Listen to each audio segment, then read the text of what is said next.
চট্টগ্রামের চন্দনাইশ উপজেলা স্বাস্থ্য কমপ্লেক্স। প্রতিদিন মানুষ এই হাসপাতালে আসেন একটু সুস্থতার আশায়।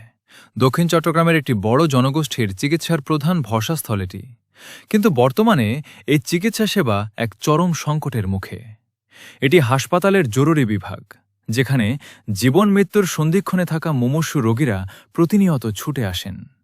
এখান থেকে অনেক সময় উন্নত চিকিৎসার জন্য রোগীদের জরুরি ভিত্তিতে চট্টগ্রাম মেডিকেল কলেজ হাসপাতালে স্থানান্তরে রেফার প্রয়োজন হয়।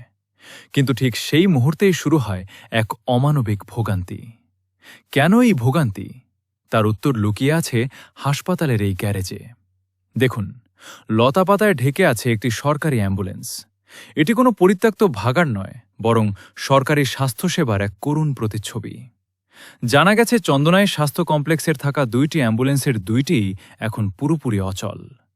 দীর্ঘদিন ধরে মেরামতের অভাবে এভাবেই পড়ে আছে অ্যাম্বুলেন্সগুলো। গাড়ির গায়ে এখন আগাছা আর ঝোপঝাড়ের রাজত্ব, যেন সরকারি এই সম্পদগুলো দেখার কেউ নেই। চন্দনাইশবাসীর এখন কোনো একটাই দাবি, অনতিবিলম্বে এই অ্যাম্বুলেন্সগুলো মেরামত করা হোক, অথবা নতুন অ্যাম্বুলেন্স বরাদ্দ দেওয়া হোক।